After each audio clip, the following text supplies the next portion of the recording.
Yo, what's up? Welcome back to another episode of the SWUS College Football Week 2. I'm going through two games on Friday night. I only do the FBS matchup, so there's actually two other games. I'm just going to go through the two FBS matchups. They're not the greatest, but hey, well, the Louisville James Madison game could be fun. Let me rephrase. They're not the greatest in terms of finding a great bet to place. That's what I meant. Not that they won't be fun to watch. But yeah, let's talk about them. I mean, is Cooper Rush worth 2.5 points? I would hope Quinn Ewers put up a decent stat line against Arizona State. If he didn't, we have a real problem. You can say the same thing about Creighton. Okay, they had the one good game against Kansas at home. When Toast talks about the kicking market, it's like some earth is flat shit. Andy, true or false, this is going to be a dog walking. Dog walking. This is my dog walking of the day. I think it's going to be very ugly. Dog walking. I think this is going to be ugly. Hey, get the sauce. First up is James Madison, Louisville. This one opened up at 17.5, got bought down, so the early action was coming in on James Madison. Got down to 14. They raised the limits to 10K. Actually dropped down to 13 for like a second at circa. Those Louisville's the minus 13.5. They got bought up pretty quickly. The limits are now up to 20K, and we're looking at 14. All right, so let's talk about this matchup. I have voiced my concern a couple times about this. I'm a little worried about Hempel leaving. This will be James Madison's third defensive coordinator in 3 years. Last year, James Madison looked fine in the post-Signetti era. I can't help but think there might have been a little bit of Signetti leftovers there. But we're officially into a new era here of James Madison football. And the question I have is, are they going to continue giving us the elite defense? And, I mean, they didn't disappoint in week one. They held Weber State to just 10 points, 25% success rate. It is Weber State, but got to handle your business, so let's give them some credit. Defense looks fine as of right now. This is going to be quite the change of pace, though, because this Louisville offense, in my opinion, is getting slept on. I think this is a very good offense that isn't really getting talked about. At first glance, it looks like the offensive line got crushed from last year. You look and you're like, 4 starters gone. But if you take a closer look, this offensive line is going to be better this year. I mean, the two tackles they brought in through the transfer portal, Pounders and Musa, I'm sorry if I'm saying that incorrectly. Musa was a 3-year starter at Purdue, so that's a 3-year starter from the Big Ten. Pounders was starting at Mississippi State last year. He was starting at Memphis the year before that. So you got two guys with multiple years starting experience coming in to play tackles. And at guard, Lance Robinson, he was a starter at Houston in 2022. He was supposed to start last year. He missed the entire season injured. So that would have been another starter back. And from what I'm reading, Lance Robinson's a really strong guard. And then Rasheed Miller's the other guard. He started 7 games last year. And Nigra, the center, he was one of the best pieces on the offensive line last year. He was ACC all honorable mention. He's back. So I think this Louisville offensive line is better. They've got one of the best running backs in the country in Isaac Brown. If you haven't heard of this kid, you will soon.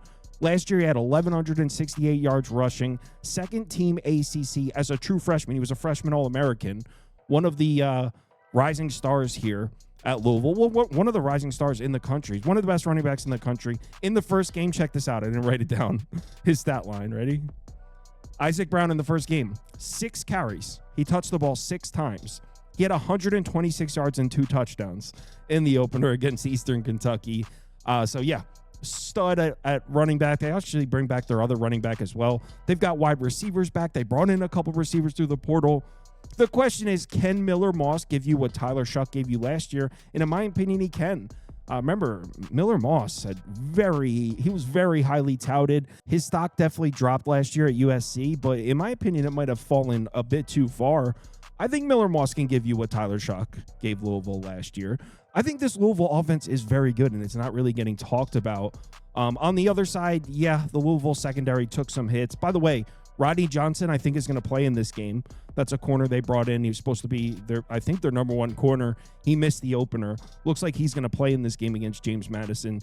So maybe if you're looking to poke holes in Louisville, you can point at the other side and say, hey, this team's going to be vulnerable against the pass, which could be true.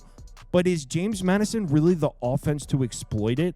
Now, it looks like Barnett's healthy. I don't know if they're using Barnett and Sluka, maybe a mixture of both. Barnett, I trust more as a thrower than Sluka.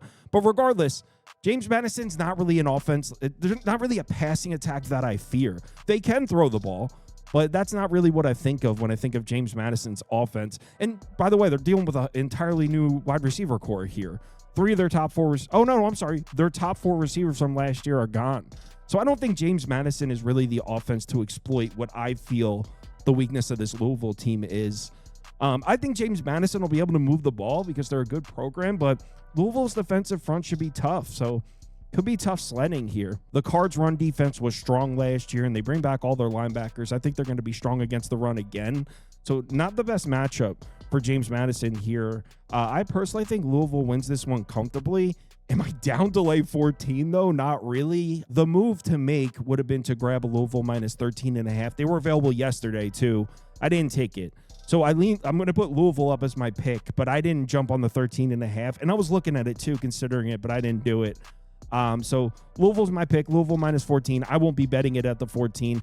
I also don't hate an over at 55.5. So Louisville minus 14 and the over. Don't have a bet in the game, though. Northern Illinois is on the road against the Terps.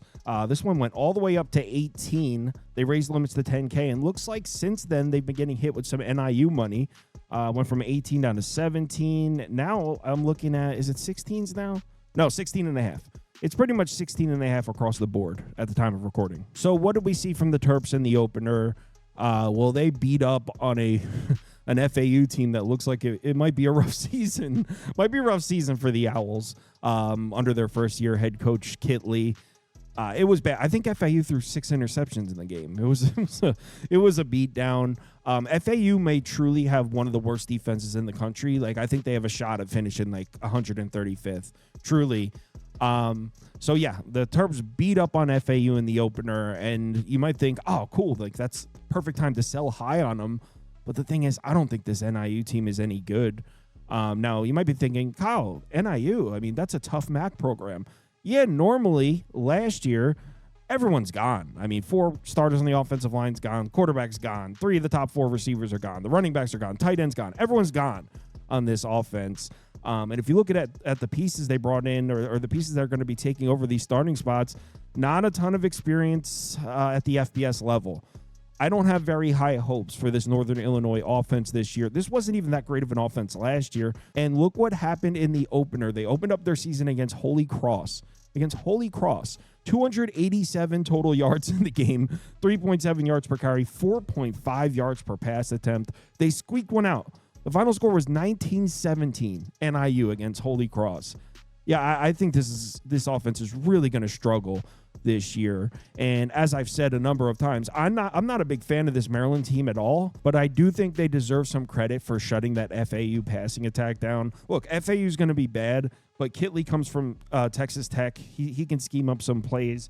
Velkamp can throw it. He's got experienced receivers. So even though I'm not going to give Maryland credit for beating FAU badly, I will give the defense credit for not letting that FAU offense do much. That FAU offense, as bad as FAU is going to be this year, I would take that FAU offense over Northern Illinois' offense. I think Northern Illinois offensive is going to be that bad. Now, when you flip it over to the other side, this was the strength of the NIU team last year. They were actually a great defense. They were 5th in the country in yards per play allowed, 17th in success rate. I mean, truly, this was arguably one of the best group of 5 defenses. Northern Illinois was tough on the defensive side of the ball, but just like everyone's gone. I mean, all the linebackers are gone, defensive tackles gone.